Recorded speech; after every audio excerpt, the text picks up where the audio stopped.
I think there will come a time in every Christian's life where their knowledge will hit a wall.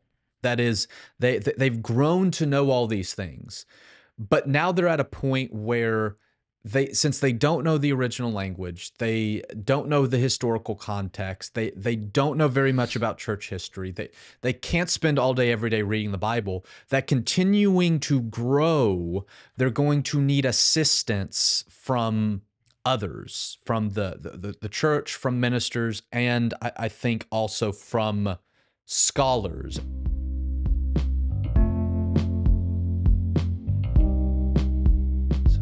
Hello, everybody. Welcome back to the Thinking Theologically podcast, show where we teach you how and why you should think theologically. I'm one of your hosts, Jack Dodgen, joined as always by the master resident theologian in training, Spencer Shaw, whose ears I nearly blew out on our first take.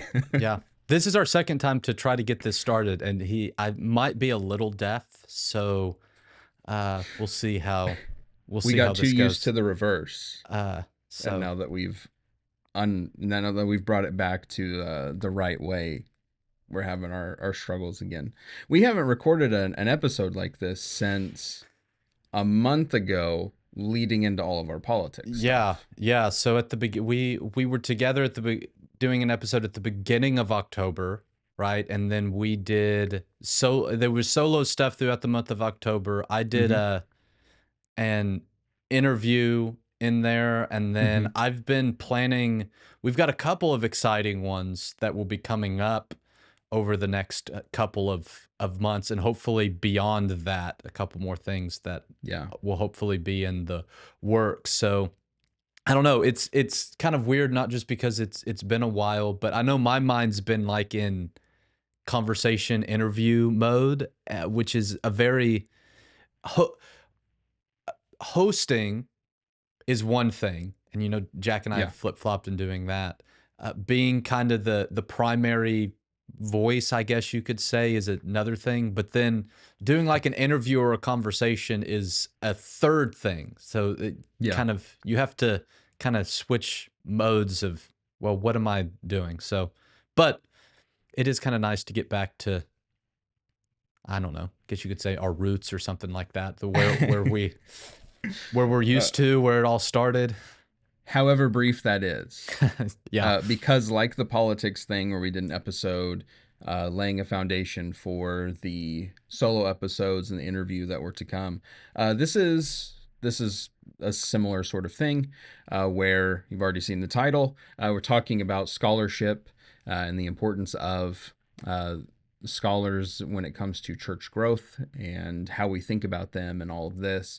But this is another foundation kind of episode as we set up not solo lessons from Spencer and I like last time, but actually have some interviews lined up, some that have happened, some that are going to, and some that we hope will happen as well. I think we'll have some of our stuff sprinkled in there, but also heading into the holidays, have a little more interview episodes and share some of our more popular episodes throughout this year as well, with all the travels and things like that. So hopefully going to give you good interviews to, get away for a little bit.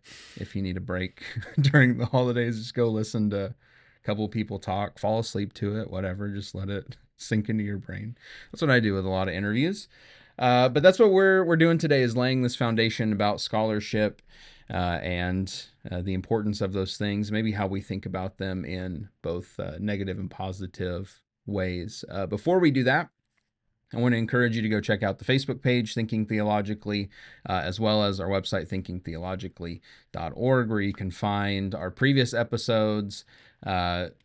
You'll have to scroll a little bit because the politics stuff is the most recent, and I'm sure you're done with that now, just like everybody else is on, or at least in America. But we have tons of episodes that are on there, tons of stuff for you to read as well, if that is something that you are into there. So be sure to check those out and reach out to us anywhere on whatever social media for Spencer. And then you can get a hold of me on Facebook as well if we're friends there and stuff. Send us messages, email us at strongchurchministries@gmail.com. And be sure to sign up for our newsletter. Just started a newsletter, sent out the first one this past month with all the politics stuff. I think there'll be some fun things happening with that Yeah, in the yeah. future. So Look be for a part of look that. Definitely subscribe to that. Jack kind of mentioned at the end of the year we're going to do the our top episodes of the year, and we'll have a newsletter that will come out about that as well. That will have all of those. We're starting this series on kind of biblical scholars, kind of preparing, as he said, for some conversations next year. And so we'll have one that will come out with all of that grouped together as well, our discussion and interviews with biblical scholars. And so it's a great way to kind of keep up with what we're doing in general, but kind of some of the themes and stuff that we hit, because we'll try to kind of consolidate a lot of that together of, hey, here's what we did on Yeah.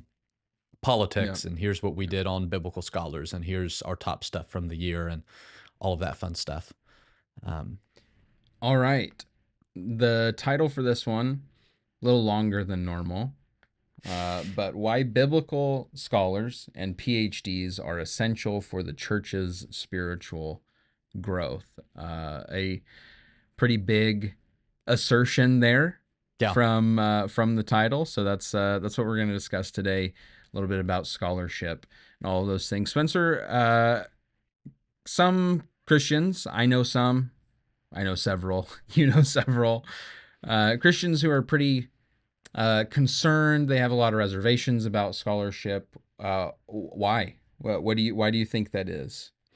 So, as those of you who know me personally or who have listened to our episodes probably know that a discussion of biblical scholars, PhDs, is something that is important to me as someone who engages in the scholarly side, is getting ready to start PhD work. And so it shouldn't be a surprise that I would want to assert that what scholars like myself and others in a much greater degree than myself do is important and helpful for the church. I actually think it's essential for the church's spiritual growth. And that's where this episode will end. But as Jack said, a lot of people have some reservations about scholarship. I know as I've pursued scholarship that I hear a lot of those reservations, because some people have some reservations about what I do and what I'm engaged in and what I pursue. And so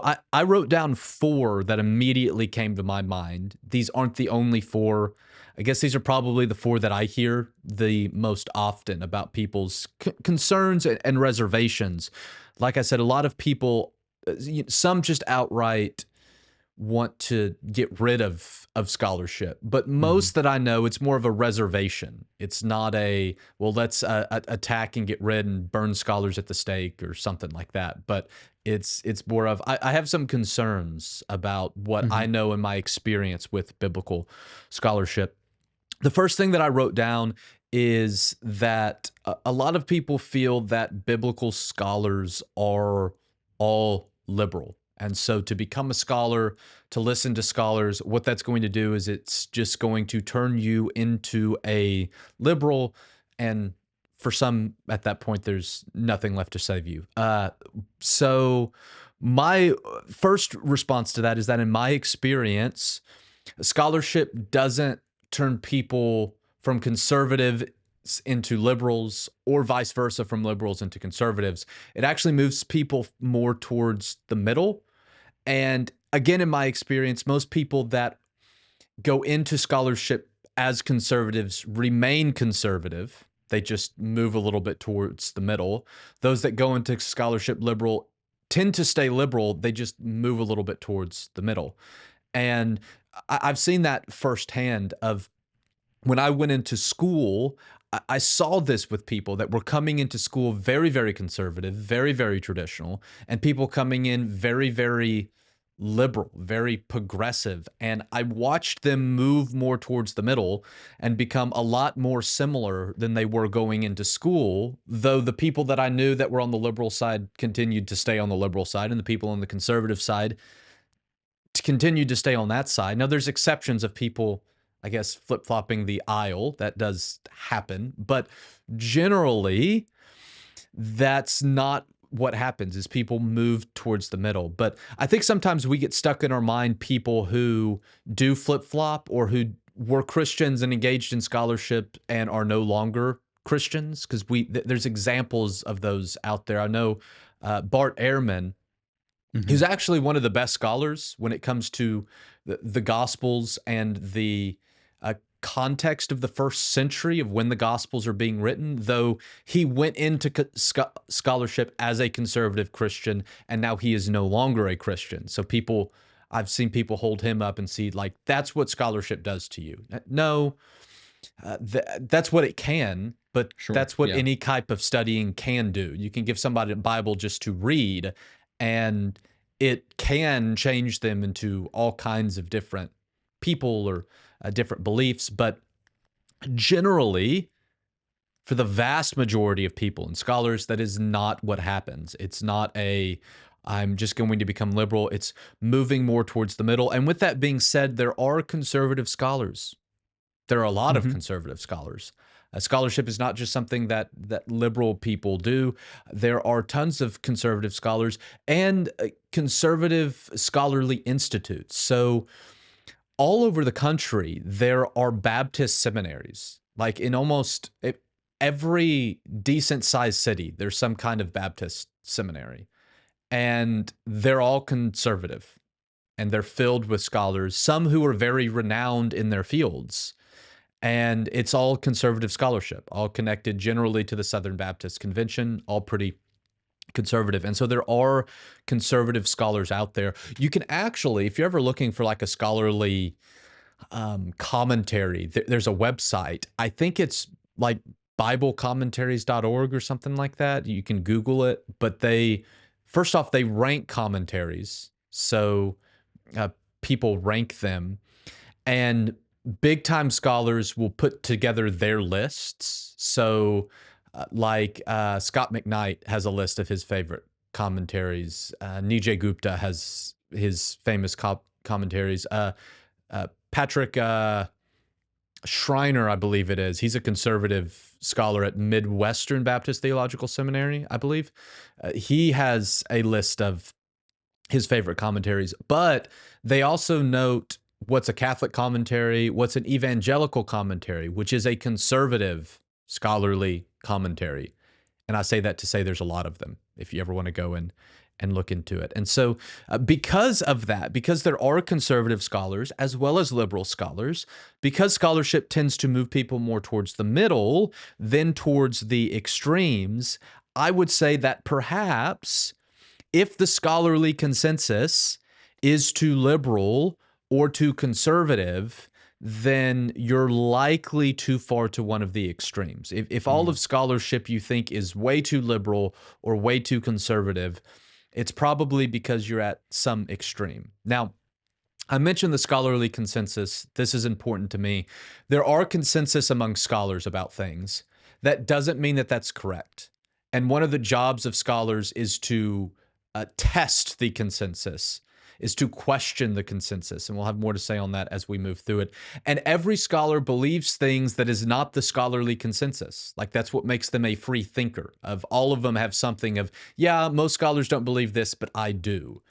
And so your views don't have to agree 100% with scholars, because scholars' views don't even agree 100% with scholars. So we do need to be free thinkers and not just accept everything that scholars have to say. But if all of the scholarly consensus or the majority of scholarly consensus is way too far one way or the other for you, I would say 9 times out of 10, your theology has probably, unfortunately, found its way into a liberal or conservative ditch and a little bit too far to one of the extremes, which is why one of the reasons I would recommend reading scholars, because it helps us move a little bit more towards the middle, move out of some of the ditches. We all have ditches that we fall into from time to time. And some of that reading, I know in my own experience, has helped kind of move us out of some of those extremes. The second thing that I've heard people say is to accuse scholars of just overthinking, that scholars have all this time on their hands to study the Bible, and they think and think and think about it, and it leads them to overthink something that we believe is very, very simple, and it leads them to all kinds of crazy interpretations of the Bible simply because they have thought about it too much. And to me, this is the funniest one that I hear because we don't act like this with any other profession. So think about it.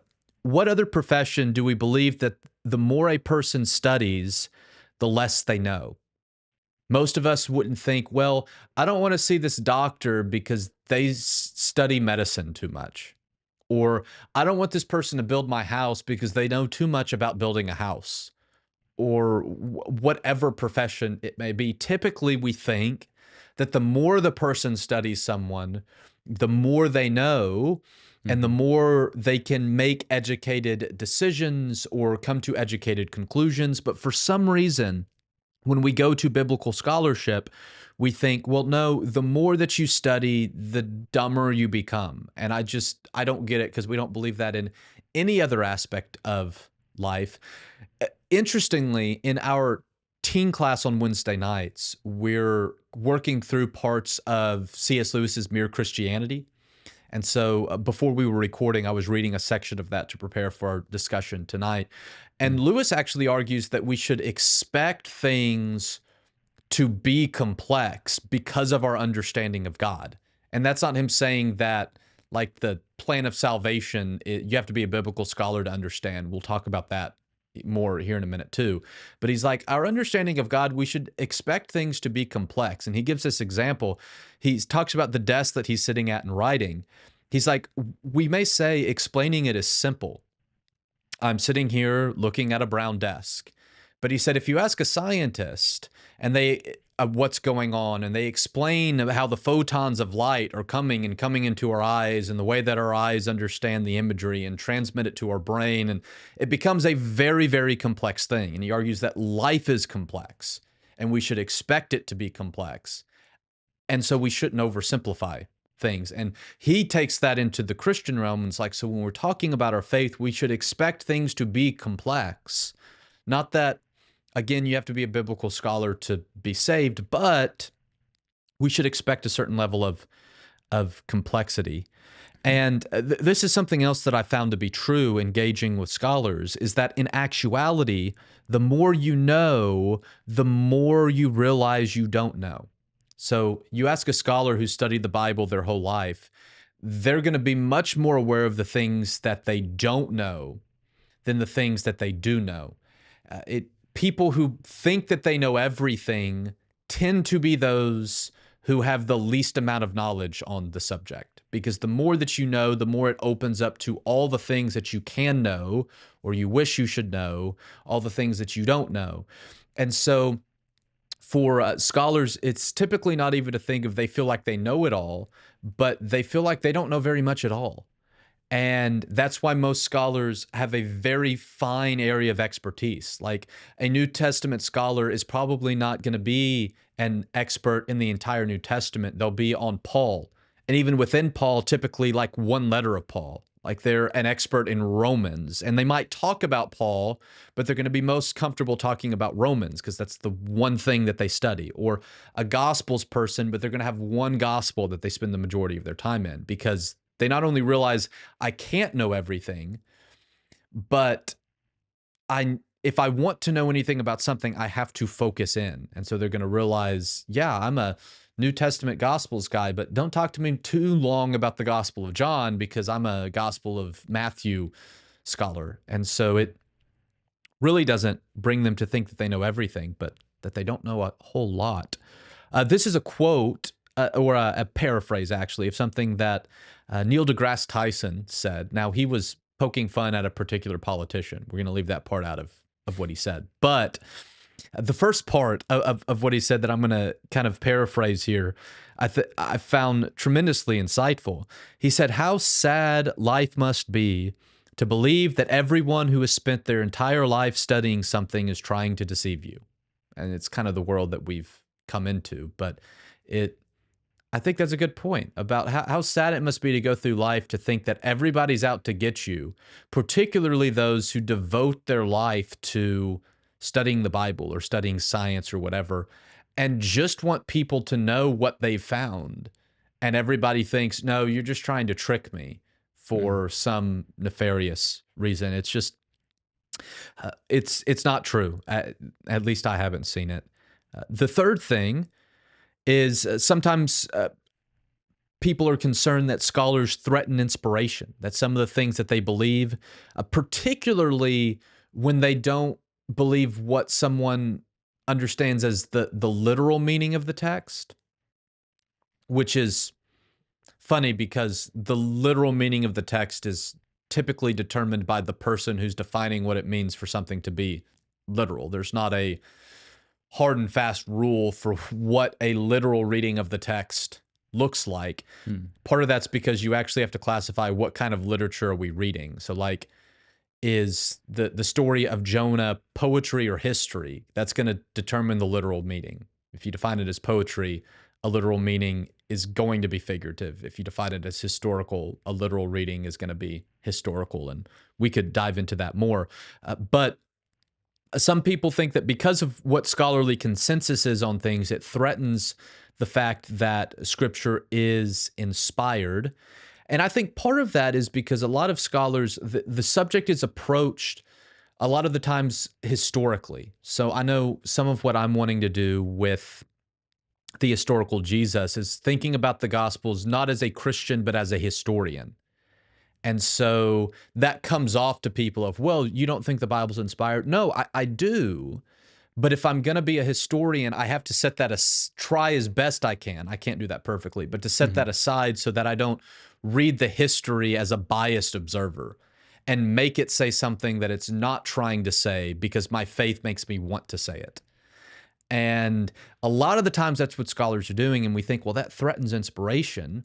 And we've talked about inspiration before on the podcast and kind of argued of if your view of inspiration can't hold up to some of the historical and scientific things that have been proven to be true, then you might need to change your view of inspiration. And we've argued in previous episodes about some of what we think are actually better ways of thinking about inspiration that Mhm. better fit into what we understand the Bible doing. So I'll leave it to you. You can go back and listen to some of those discussions we've had on inspiration. I don't want to talk about that too much. The fourth is that I've heard people say that scholars just question traditional beliefs. And so, kind of the fear of, well, scholars are going to destroy everything that we've traditionally believed and held. And even sometimes that scholars kind of make up new ways to think about scripture. And Mm. sometimes they do. More often than not, when we hear something new from a scholar, though, it's actually something very old that they're retrieving for us because they spend the time reading the church fathers and church history and they're reviving some ancient beliefs for us that we have lost sight of. But I would also point out that questions are essential to the scholarly process. The whole point of scholarship is to question the scholarly consensus, to question what we believe, to question what we practice, and to see if it holds up.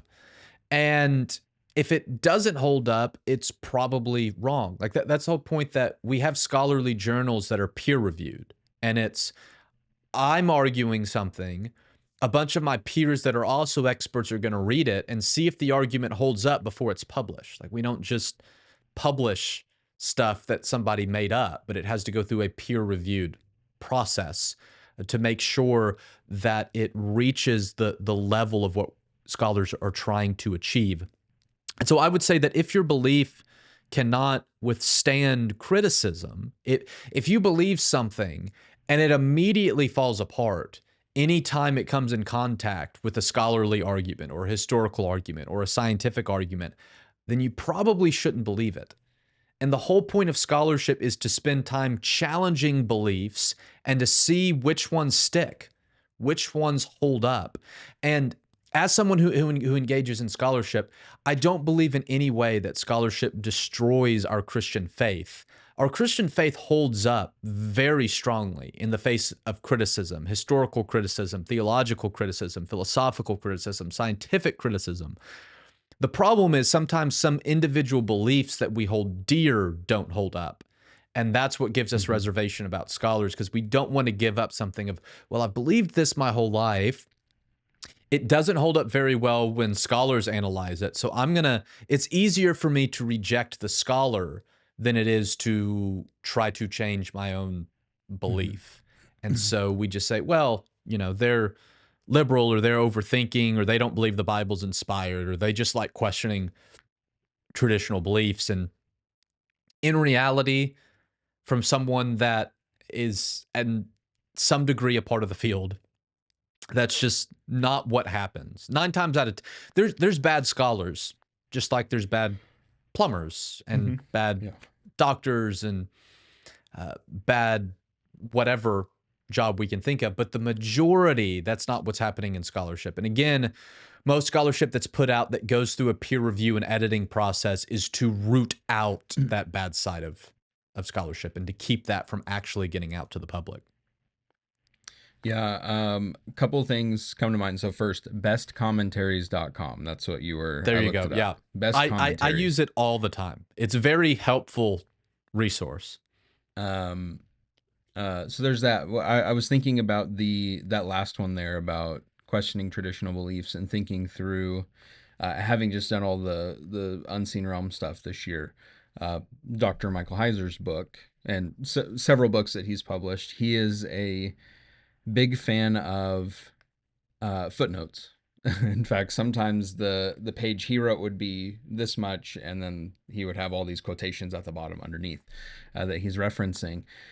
But the reason I like that is because you would constantly see, like, it's not just this scholar's thoughts on thing, it's his thoughts based on these other individuals that he's read, or sources like when he would go to the Ugaritic texts or the pseudepigraphal texts to say, look, this is what these ancient writers were writing. This is what they were saying about these things, and bringing all of that in. I had access to that material, but I never really went to that material until this scholar brings this material in and says, hey, the biblical authors, the biblical audience, they were thinking of these things.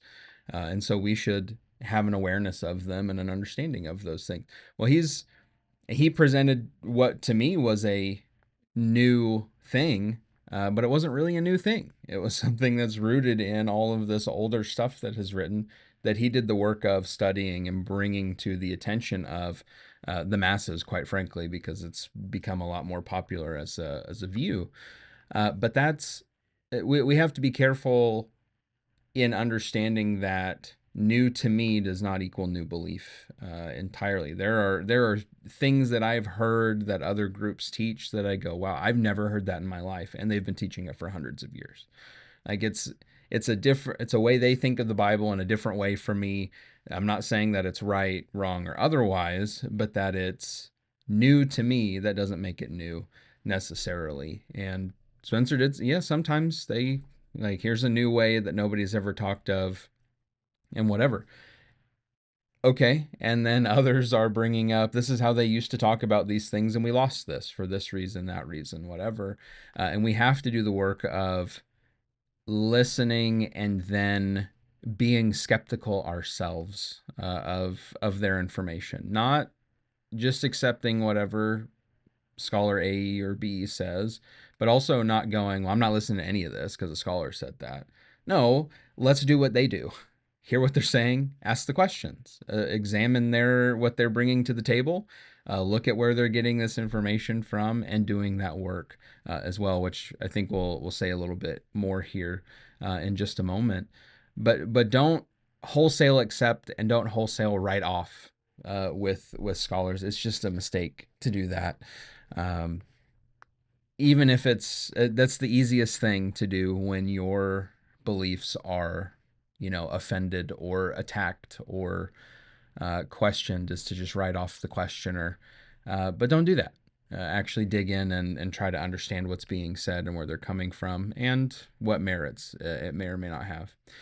Okay, this kind of builds off the last thing you said about questioning traditional beliefs. This question of how weak is our faith? What do you want to add here to that kind of idea? I I would say that if our faith cannot stand up to critical examination, to historical analysis, to the findings of science and psychology, then we probably shouldn't hold on to our faith in the first place. And I think sometimes, we've talked about we're scared of beliefs that we hold true being challenged or found to be untrue, and it's easier to reject the scholar than to reject the belief.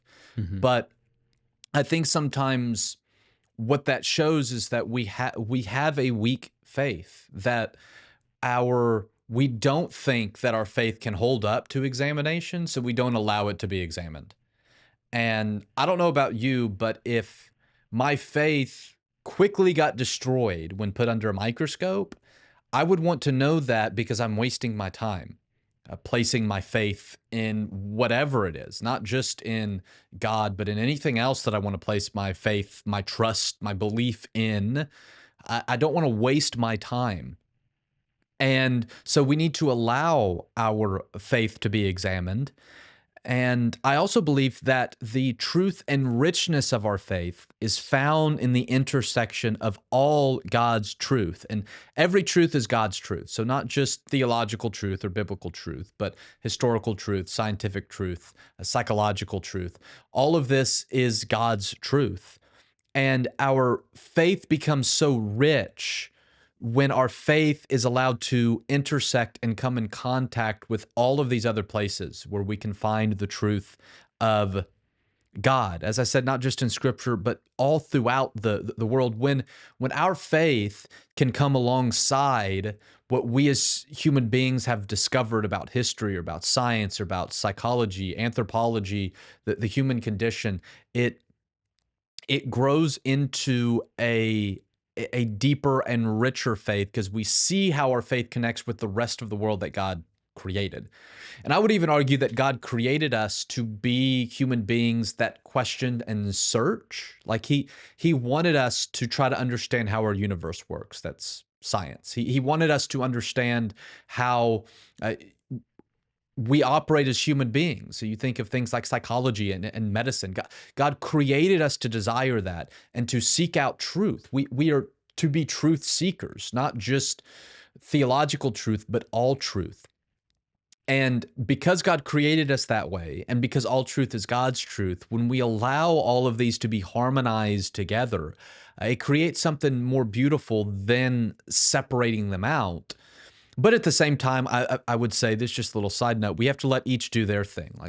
Let the Bible do theology, let science do science, let doctors do doctor stuff, let historians do history, and then allow the truths that we discover in all these areas to come together and give us a fuller picture of God, a fuller picture of ourselves, a fuller picture of the world that God has created. And that does happen. Again, Mm-hmm. I would say that these things can be brought together and present a very beautiful picture if we allow them to. But again, allowing them to do so might mean that we might have to let go of some things that we've believed for a long time and grab on to some things that are new to us.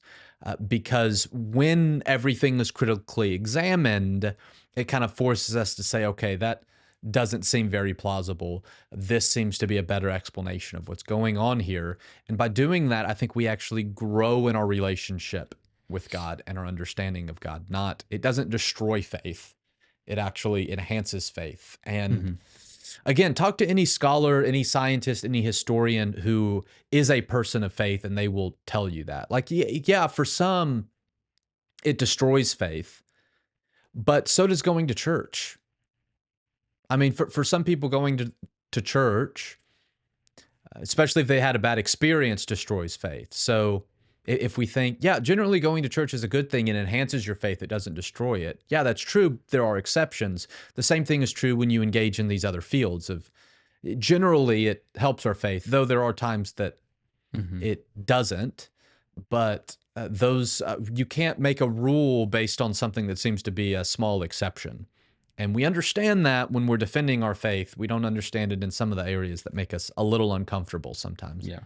Yeah. To that point, Romans 1 comes to mind about the discussion of the nature being this thing that points to God. And there are a number of other ask, seek, and knock there in the Sermon on the Mount. Just these uh, ideas of go and pursue, or look at the things around you, and that should drive you to God. You know, this all truth is God's truth idea. But then, and I would struggle to name them specifically, but I remember throughout a lot of the evidences, apologetics, classes, books, things I've read like that, how a lot of these, particularly like early scientists and things, were motivated by their faith to find out how does the water system work, how's the water cycle work, how do the planet stuff work, how's the sun, and all of the, it was their faith that motivated to pursue those things. And again, yes, some people's faith has been lost in the pursuing of those things, but people's faith has been lost over all kinds of things, things that just happen by chance in the world that we live in. So you need to be careful, but you shouldn't be terrified or rejecting of pursuit of truths in different fields, because if something is true, then it's God's, because God is true. Okay, this is the opposite of the thing that I just said. We should listen and be concerned and be skeptical on all of these things. But typically, you and I have both seen it. We see it all the time. Experts, we got to attack them. You know, if somebody says that they are number one in their field, or they are professional in this field and know a lot about this particular thing, for a lot of people, that is, okay, I'm on high alert. I've got to go after this guy. So where did that come from? Why are we doing that? What do you have to say on that? Yeah, and we could probably do a whole episode on where that came from, and maybe at some point down the road we will, because there's a Sure. lot that could be said. But first, I want to talk about biblical scholars. I think a lot of our reservations and our attacking of biblical scholars came as a result of the rise of liberal scholarship in Germany in the 19th, 20th century. And that's might be interesting for you to hear, because most of you don't know anything about liberal German scholarship. But interestingly enough, I think the way that a lot of Christians think about scholarship is influenced by that rise in liberal scholarship in Germany, because what it did was it created a desire to be skeptical of the text, which I actually think is a good thing. Like, I think it's good for a scholar to come to a text and not just say, well, it says so, move on to the next question. Like that the whole point we've been talking about is that's not what scholars do, and that's a good thing to want to critically examine things. But what that kind of change in scholarship did was it brought people like a Rudolf Bultmann. Probably haven't heard of him. He's one of the most famous German theologians. But Bultmann was very anti-supernatural. And so his questioning of scripture kind of led to, well, we have to reject all of the supernatural. So we reject the resurrection, we reject the miracles of Jesus, we reject these things that happened in the Old Testament as well. And you had a strain of scholarship for a while that kind of rejected all of those supernatural things. And there are still scholars today who will reject the supernatural, sometimes as a necessity for what they do. So, for example, not to dive into it too deep, but historical analysis cannot examine the reliability of a miracle, because historical analysis is based on understanding things that can be replicated and affirmed, and there's no way to affirm historically that Jesus multiplied bread and fish, for example, or that is not something that we can ascertain through historical analysis. So sometimes the rejection of the supernatural is not a scholar saying, I don't believe it happened, but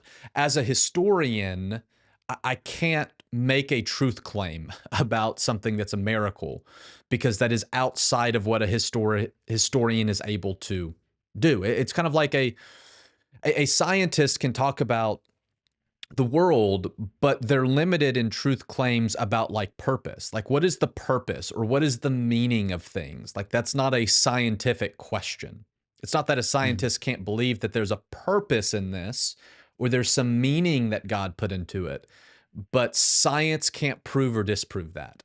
Like, a historian can't prove or disprove a miracle. That's just not the way that history operates. But there are others that their beliefs just don't leave room for the supernatural. We live in a Western world that tends to reject the supernatural as a whole. But this rise in that liberal form of scholarship, which I would argue is probably not the primary way that a lot of scholars, particularly like all conservative scholars today, would not think in that way. But it seems to me that sometimes this liberal version of scholarship that arose in Germany that we're not even familiar with, we kind of see all scholars through those lenses and just kind of assume that, well, you're going to reject the supernatural. You're going to reject miracles. You're going to reject the creation or the resurrection or whatever. And that's not the case. And we can't just assume that about all scholars. I think that's one reason we critique them. But also, Jack and I were Mhm. talking about this a little bit before. When a scholar doesn't read something in a way that we think ought to be read literally, we assume that they reject everything else. So if a scholar says, world wasn't created in 7 days, or the story of Jonah is a parable, or, it was a localized flood, not a worldwide flood, something like that, we just assume, well, then you reject the miracles of Jesus, or you don't think Jesus rose from the dead, or something like that. Or if a scholar says, well, when the Bible talks about this girl being demon possessed, it was probably just mental illness and they didn't know what it was. And so they chalked it up to being a demon. And you're like, well, you don't believe in the miracles of Jesus. They very well may think that Jesus healed a mental illness instead. Like, it doesn't have to be, it's not always a Mhm. either or. But I think because there was kind of this thread of a lot of scholars just rejecting all the supernatural, we kind of tack that on to scholars as a whole, or we hear a scholar say something about one particular story and we just assume they believe that about everything else, which is also not the case. Like, if you read scholars, that rises to the surface, it becomes pretty obvious. And just real quick side note, that would kind of lead me to recommend that you read scholars because of a lot of the things that we're talking about. But a lot of the pushback I get against scholars are from people that I can tell haven't read them. Because when you just assume all scholars Mhm. reject supernatural, it's like, well, you haven't read many then, because I can list off 20 for you that don't approach it that way. I can list off some that do, but um, just the assumption that they all. The other reason is that I think, just we know this in our society today, it has become very popular to attack experts. That's part of postmodernism, which we won't dive too deep into. But when you start rejecting absolute truth and seeing truth, postmodernism sees truth claims as people trying to hold on to power and suppress people and force people to do their bidding, which unfortunately a lot of the time is what people do. What people in power who claim truth claims, even within the church, they use them to, okay, let's get people to do what I want them to do. Mhm. Right? If I can get them convinced that this is true, if I can scare them enough, then I can get power and I can get them to do what I want to do. So it's not at all an unfair critique of our world. It's unfair in that not everyone who makes truth claims, not everyone in a position of leadership does that, but some do. So it's not completely unfair to make that kind of assertion. But what it's led to is kind of the extreme in the ditch of, well, every expert, everyone who makes a truth claim is just trying to do it for selfish reasons that have Mhm. to do with power a lot of the time. And that's just not the case. Sometimes it's the case, but when we're talking about scholarship, particularly biblical scholarship, I think it's a small portion. Because something else to think about is most scholars, most scientists, most doctors, in my experience, do it because they love what they do. They are so devoted to biblical scholarship that they don't want to see biblical scholars misuse biblical scholarship for power, and will call scholars out for doing that. And you see it. If you read scholars, you'll see scholars doing that. You have scientists that are so dedicated to the scientific method that to use that inappropriately to deceive people makes even scientists upset when they see that, because they're so devoted to their craft. Doctors being the same way. And so I don't think the majority are just using a truth to gain power, but because postmodernism pointed out that that happens, we get kind of a rejection of all experts. And with that, the rise of conspiracy theories. Mm-hmm. And I've heard people talk a lot recently about when you're uneducated about something, then, or when you don't have knowledge, everything can look like a conspiracy theory. When you don't understand how it works, it must just be a conspiracy theory. And so we just assume that everybody's out to get us rather than actually studying the things that we're talking about. And it's kind of, we live in a society where it's popular to attack the experts. I think sometimes this is also because we have preconceived beliefs that we highly value that are contradicted by experts. And we've talked about this a little bit, about how if I hold something very dear, it's easier to attack the expert or the scholar than it is to examine my own belief. We also live in a world of information overload. So if I don't like what one person says, I can find someone who has the credentials that will tell me what I already want to hear, which is not helpful. We do that when it comes to Bible stuff. We're like, oh, yeah, well, there's this one scholar who says what I believe. And we hold this person up as if they're like the second coming of Jesus. And it's like, well, if you can only find one, there might be a problem with that. And we do that not just with the Bible. We do it with science. We do it with healthcare. We do it with all these. We just find someone that's going to support what we already believe.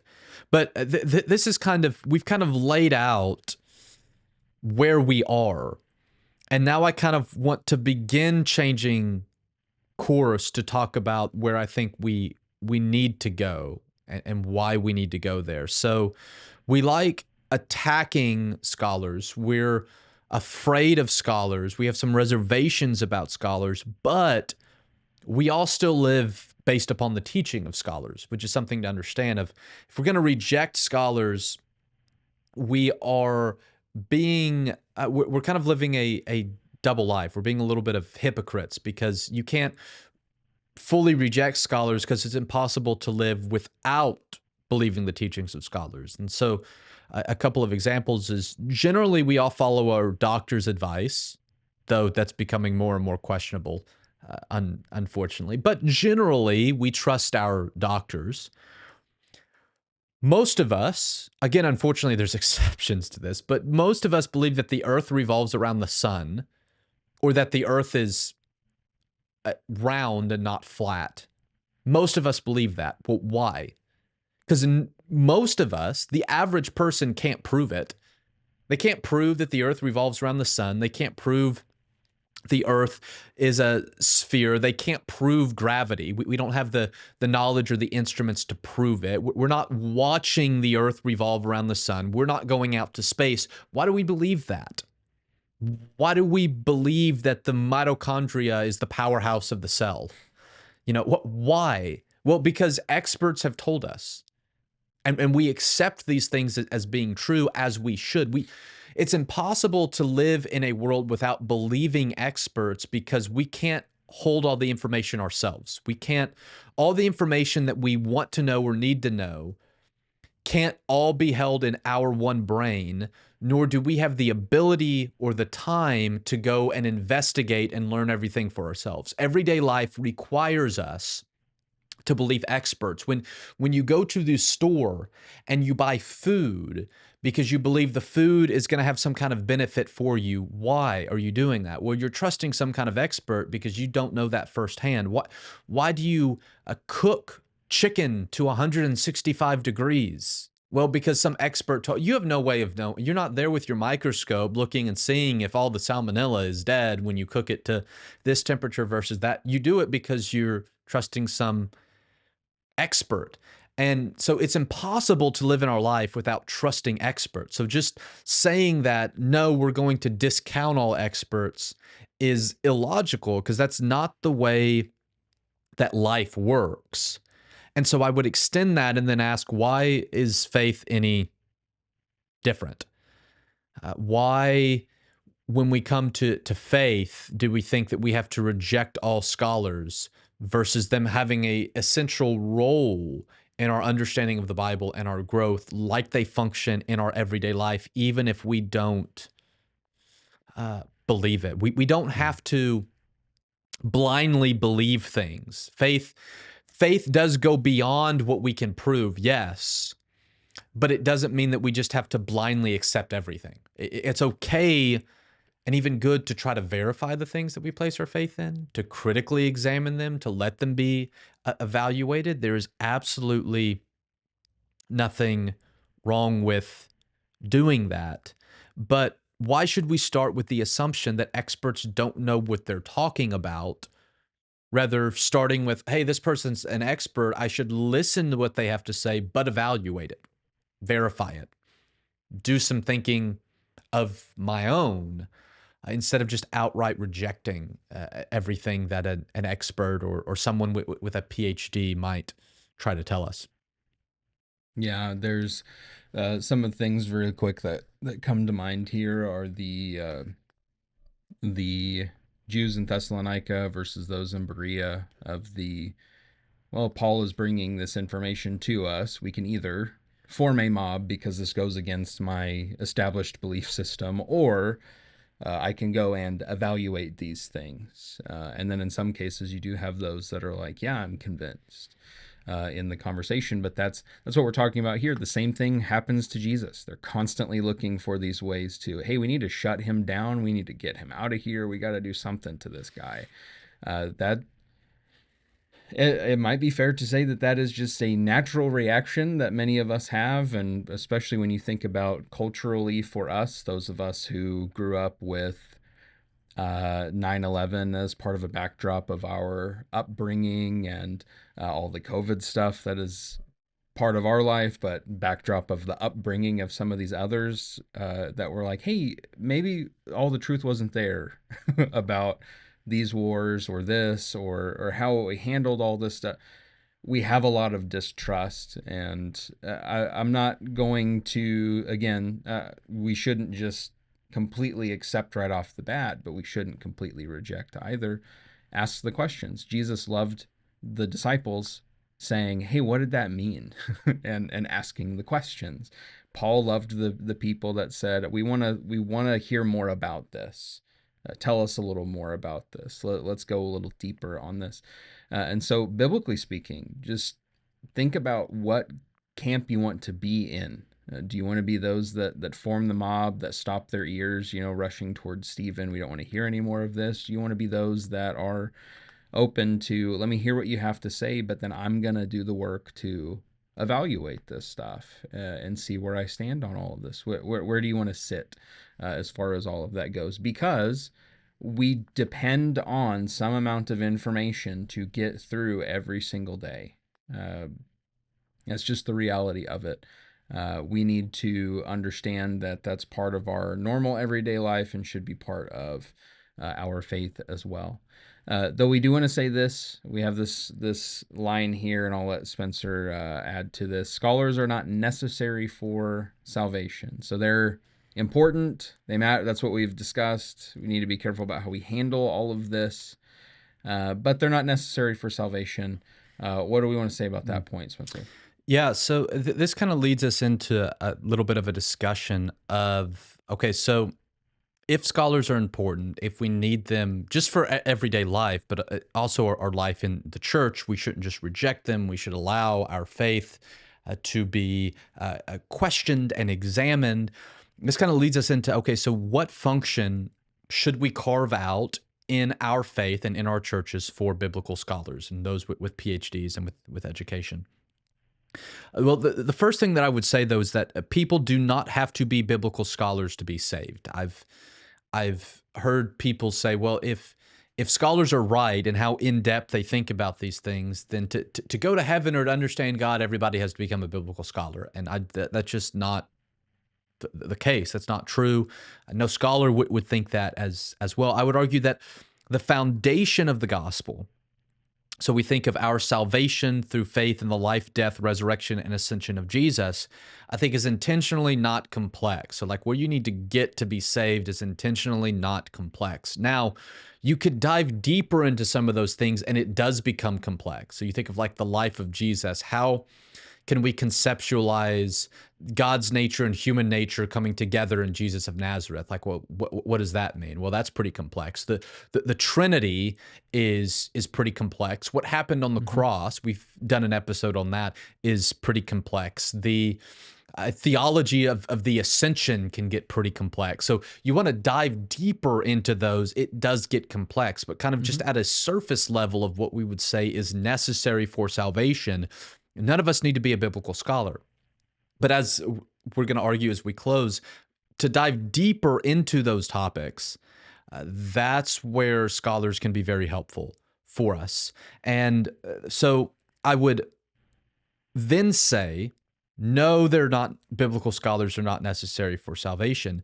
But I do think that there comes a point where the average Christian's knowledge, without an ability to read the original language, which most of us, both preachers and people in the pew alike, aren't experts in the original language, without our knowledge of in depth of historical context, the ancient Near Eastern context of the Old Testament, Greco-Roman context of the New Testament, or the hours spent studying the Bible full time. Most of us don't get the opportunity to study the Bible full time like ministers and scholars do. And so I think there will come a time in every Christian's life where their knowledge will hit a wall.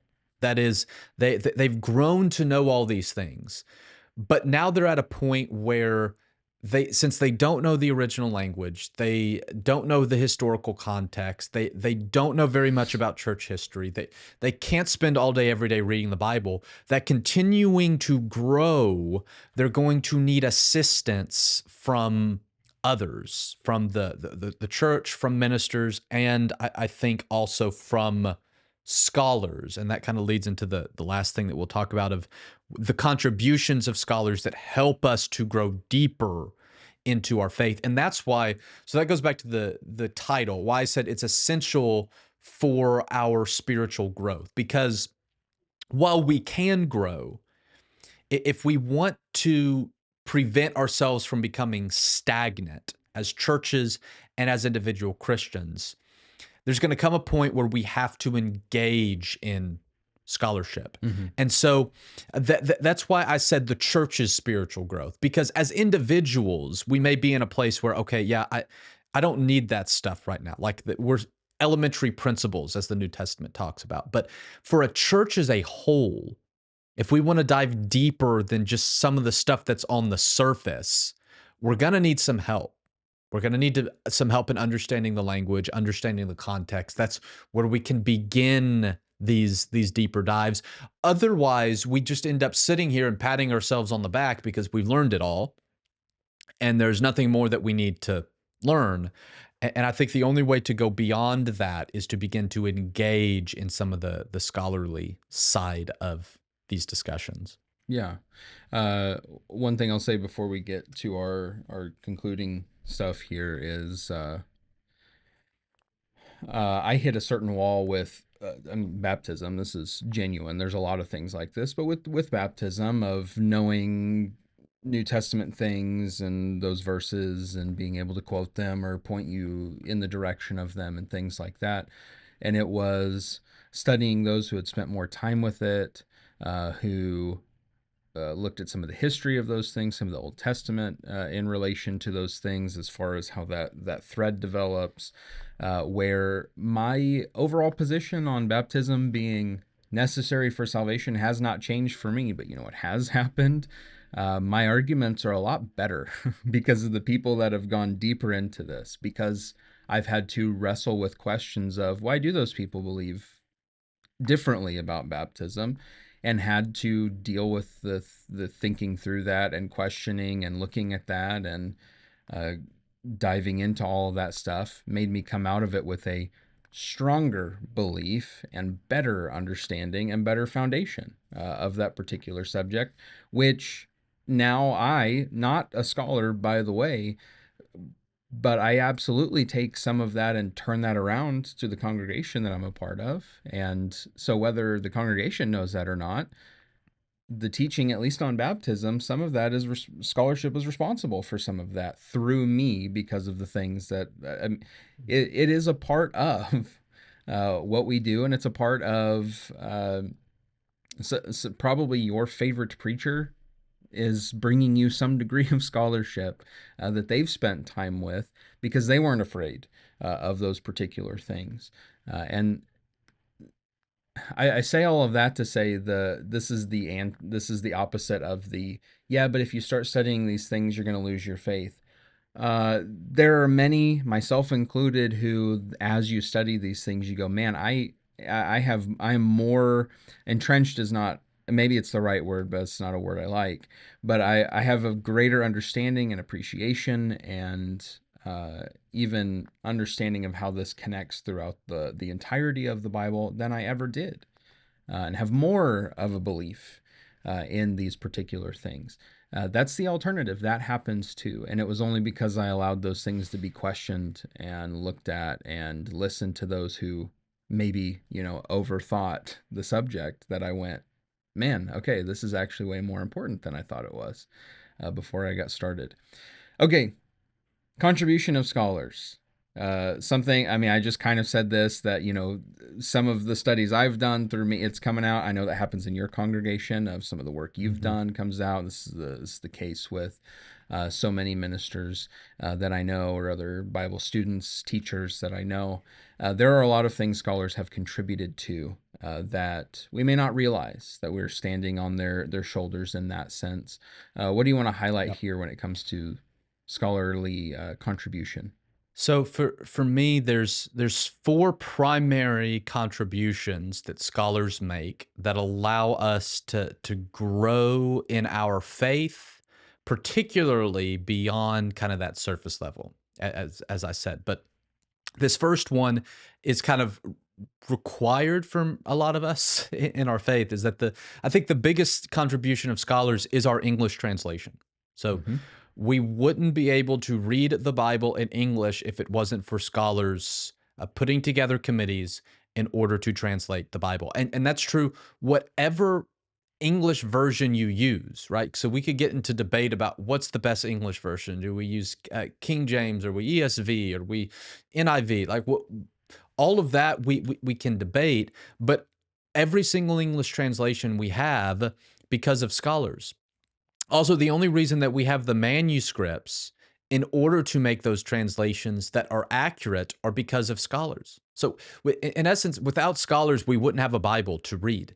We wouldn't have a Bible to base our faith on. We wouldn't have a Bible to critique scholars with if it wasn't for the scholars translating the Bible in the first place. So the starting point of our faith, by pointing to the Bible that we have, is pointing to the contribution of scholars who have knowledge in the original language that you and I do not have, and have translated these works so we don't have to go learn another language in order to come to church and read our Bible. Actually, we'd have to learn three languages. We'd have to learn Hebrew and Aramaic and Greek in order to read the Bible. And so we get to rely on scholars to even have a Bible. And so there's your biggest one. No Mm-hmm. Bible without scholars. Secondly, historical context. Everything that we know about the historical context of any passage that we're reading is because of scholars, typically who have devoted their entire life to understanding a particular context. And that goes back to, I've mentioned that no one person can hold all the information in their own minds. And so we have to understand that no one can be an expert on everything. So you have people that are experts just in ancient Near Eastern culture, the context of the Old Testament. But even within that, you have people that are experts in like religious and sacrificial practices in the ancient Near East, and not just the whole ancient Near East as a whole. You move to the times of Jesus in the New Testament, you have people that are experts in Greco-Roman culture, but generally not the culture at all. You have people that are experts on slavery in Greco-Roman culture, that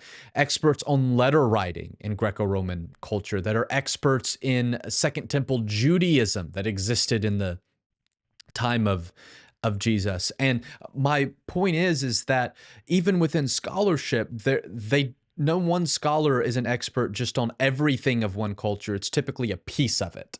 And so you're reading the letters of Paul and you want to understand them better. You read someone who's an expert in letter writing in the Greco-Roman period, and you get a better understanding of Paul's letters. But how did that scholar become an expert in letter writing in the Greco-Roman period? It's because they have literally spent their entire academic career studying letter writing in the Greco-Roman period to be able to write maybe just one book that helps us better understand Paul. And you can go down the line. There's all kinds of aspects of the Greco-Roman time period that there are particular experts who are seen as like experts on hospitality. So you want to understand hospitality. Well, there are scholars that have devoted their scholarly life to understand hospitality as a social convention and institution in the Greco-Roman world so that we better understand what the New Testament is talking about when it talks about hospitality. Or when Jesus comes in contact with Pharisees, they're experts on Pharisees, which we actually don't know that much about. The only reason we know anything about the Pharisees is because of scholars who have spent their entire life trying to understand the Pharisees. And so we kind of get spoiled of we're reading about Paul, and I can take, this little sentence about Pharisees and this little sentence about letter writing and this little sentence about honor shame and get a better understanding of these 10 verses that I'm preaching on. But the only reason that I can do that is because 3 different scholars have spent their entire life studying those 3 different topics for me to take a sentence from them to help me better understand Paul, which is something that you and I can't spend our entire lives studying all 3 of those things to better understand one passage. And you think from a preaching perspective of all the different passages that we preach throughout the course of a year, all the different scholars we have to rely on that have spent their entire life in this particular aspect of their field. And that's the only reason we get a historical context. Third is church history. So how do we know anything about how have we come to believe what we believe? Like, how has the church gotten to this point? Well, the reason is because we've gone through this long history of beliefs and discussions and synods and splits and Protestant Reformation and all of these different. Well, how do we know how we've gotten to where we are, how we've come to believe what we've come to believe so that we can analyze it? How do we know that? Well, it's because of scholars. It's because of scholars that we have preserved all these documents. How can you read Augustine? How can you read Augustine? How can you read Martin Luther? How can you read the Alexander Campbell? Well, because scholars, historians who have cared about these things have preserved them. How can we read them in our language? Once again, because of translations, because not all these people spoke our language. So these things have to be translated from other languages so that we can read them. And how do we interpret and understand them? Again, they're writing in very different contexts. So how do we know what Martin Luther is talking about? How do we know what Thomas Aquinas is talking about? Again, because we have scholars who are experts in that time period and can explain them to us. And the final thing that I'll say, number 4, is that community prevents misinterpretations. We've talked about this before. Do not interpret the Bible in isolation. If you go and interpret it by yourself in a back room, you can come to all kind of crazy interpretations. We do it in the midst of community, and the most important community is your local church community. I firmly believe that. But the second community I think that's helpful to be involved in is the scholarly community. engaging in dialogue with what scholars are saying on a particular topic, on a particular passage, on a particular book or particular author. Again, it's not that you have to agree with the scholarly consensus for everything, but I think it's important to engage in the conversation because it does a couple of things. It allows you to interact with different traditions and scholars with different backgrounds and different experiences. So, for example, a white conservative evangelical is going to read a passage differently than a someone from the Eastern Orthodox Church or a someone who is African American or someone who is studying the Bible in Africa. A man's going to read it a little bit differently than a woman. And so engaging in the community of the church as well as in scholarship lets us broaden the way that we think. And particularly outside of the church, it gets us outside of our tradition. So we're not just in our echo chamber of how people in churches of Christ read it, but how do Eastern Orthodox read it? How do Catholics read it? How do Anglicans read it? And so, for example, I don't know if I'll ever get around to doing this, but Jack and I have talked about, I'd like to do commentaries at some point on the Gospels. And when I do so, this is what I look at. If I say, okay, so I'm reading Mark as a white evangelical man. So I've got that down. Like I know how we read the Gospel of Mark, people like us. So if I was to write a commentary, I'd go and I'd find a commentary by a Catholic, someone outside of my tradition. How do they read it? And engage into a dialogue with them and maybe even learn something from them, or even find things that I want to say, no, it's not doing this because of, I would find a commentary written by a woman. How does a woman read this differently than I do as a man? I would find a commentary that is written by someone who's not white or maybe even from another part of the world. How do they read it with their background, with their history, with what they've been through? How do they read some of these themes in a way that I don't? And what allows us to do that is scholars who study and write and publish allows us to expand our community beyond just the ones that we live in and dive into a deeper understanding of Scripture. I think that's one of the biggest advantages of modern scholarship and internet and books and libraries and all that is that it's no longer just who are the people within walking distance of me that I can talk to, as important as that may be, but the way we can expand our community to dialogue with about these passages is endless because of the internet.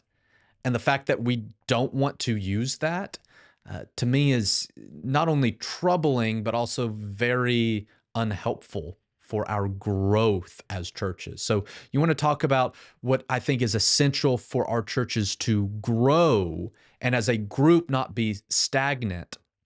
We have to allow ourselves to be challenged, and we have to have our English translations, our historical context. We have to know church history. We have to be able to engage with people outside of our little community in order to continue to grow. And what allows us to do that is because of the contribution of biblical scholars. Well, all right, there you go. That was a long episode, but again, a foundational episode. That's why, because we have interviews with scholars coming up. And so be sure to check out thinkingtheologically.org, our Facebook page, Thinking Theologically. Be sure to sign up for our newsletter as well to be notified of these things and any additional stuff that comes up. And we hope you enjoy and maybe approach those who spend their lives in different areas with still skepticism, but a healthy amount of it, evaluating what they have to say instead of rejecting what they have to say or just accepting it right off the bat. You can think through things. That's what we're talking about here. But listen to those who have spent time thinking about those things as theologically as they can for as long as they have, and see what they have to contribute to your beliefs, to the beliefs of others, and how that will ultimately affect the way that you live. That's this episode. Hope you enjoy the interviews that are coming up as a result of this discussion here. And we'll look forward to the next time that we host together an episode like this. I'm Jack, and that's Spencer. We'll see you next time.